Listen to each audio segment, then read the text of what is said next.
A estrutura do átomo. O modelo de Bohr.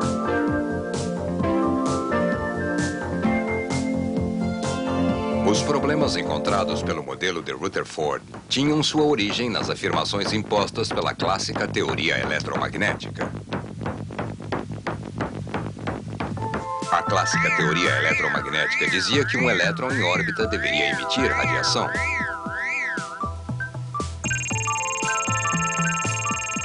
E previa que essa radiação mudaria a frequência quando o elétron perdesse energia.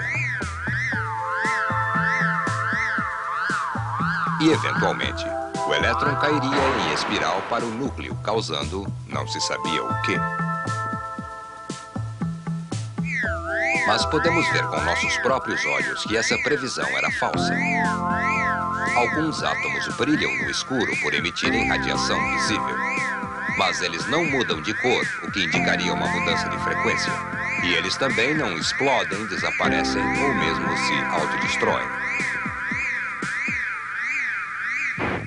Parecia que na sua tentativa de descrever a estrutura atômica, a teoria clássica nos levava a uma fronteira.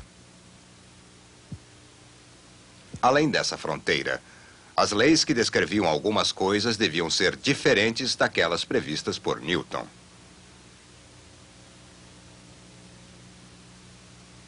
Trabalhando após Rutherford, um brilhante jovem teórico, Niels Bohr, foi quem veio resgatar o modelo atômico de Rutherford. Ele sugeriu que as leis que governam o movimento e o comportamento de grandes corpos e partículas são inadequadas para explicar o movimento e o comportamento dos átomos e dos elétrons. Ele propôs que um elétron em órbita, apesar de ser uma carga acelerada, necessariamente não emite energia. Uma proposta relativamente nova, colocada por Max Planck, que no final do século XIX ocupou a cadeira de física teórica em Berlim, deu a Niels Bohr seu ponto de partida. Planck propôs que a matéria, quando emitindo ou absorvendo radiação, não o faz de modo contínuo, como se tinha pensado, mas, ao contrário, em discretos feixes de energia. Cada feixe é chamado quantum. Bohr sabia que elétrons que circulam próximos ao núcleo em pequenas órbitas possuem menos energia do que os que circulam em órbitas maiores. Isto é porque um elétron próximo ao núcleo é mais fortemente atraído pelo núcleo do que outro mais distante.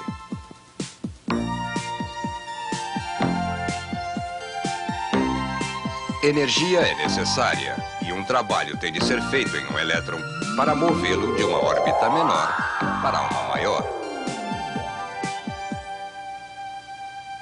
Bohr raciocinou que a diferença de energia entre as órbitas menores e maiores devia estar relacionada de algum modo com os discretos feixes ou quanta de energia de Planck. Isso levou Bohr a concluir que em volta de um núcleo de um átomo, um elétron pode ocupar somente certas órbitas precisas ou níveis de energia.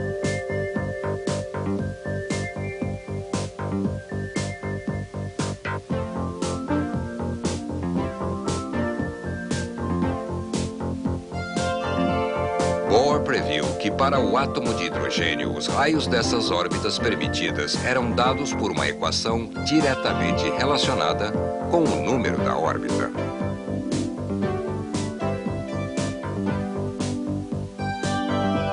E porque o raio depende do quadrado do número da órbita, a distância para as órbitas sucessivas crescia rapidamente.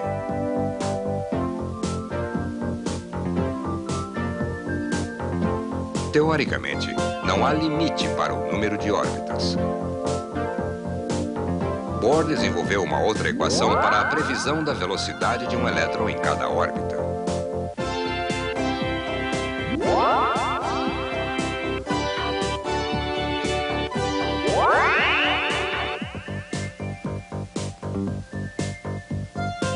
E mais importante, Bohr descobriu um meio de calcular a energia do elétron em cada órbita. É uma função da velocidade do elétron e a atração entre o núcleo e o elétron. O que, como descreve a lei de Coulomb, depende do quadrado da distância entre eles. Usando esta fórmula, Bohr previu os níveis de energia para cada órbita permitida no átomo de hidrogênio.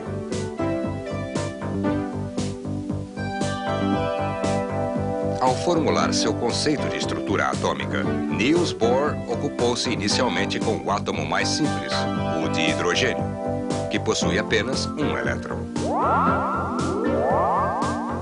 Ao calcular os possíveis níveis de energia dos elétrons em órbita, Bohr foi capaz de explicar as frequências específicas de radiação que podem ser detectadas quando o hidrogênio está sob constante bombardeio de elétrons em movimento.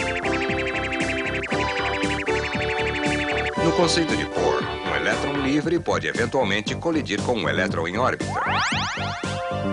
Tal colisão pode transferir energia para o elétron em órbita. A pergunta era, o quanto de energia seria necessária para que o elétron livre tirasse o elétron de sua órbita? O necessário seria a energia suficiente para superar a diferença entre essa órbita e a seguinte. Neste caso, se a energia do elétron que bombardeia é menor que 10,2 elétron-volts, não haverá interação entre o elétron-alvo e o elétron livre.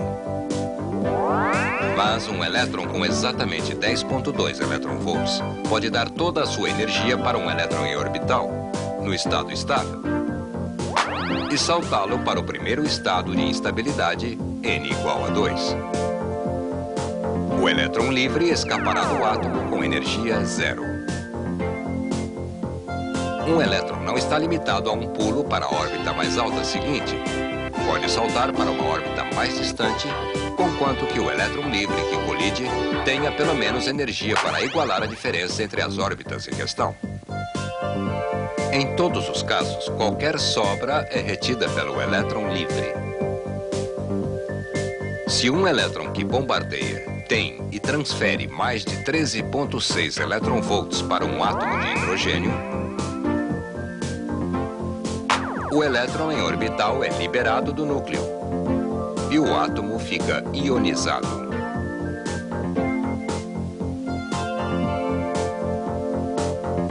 A diferença de energia entre as órbitas é a chave para explicar o espectro do hidrogênio, porque os elétrons retornam rapidamente para órbitas mais próximas.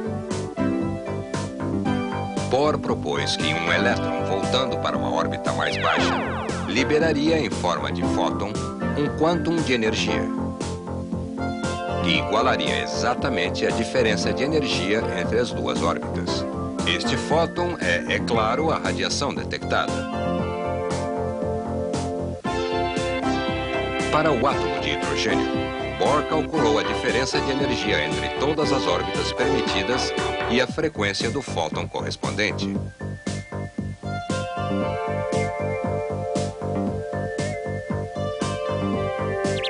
Quão perfeitamente o modelo de Bohr previu o espectro de hidrogênio?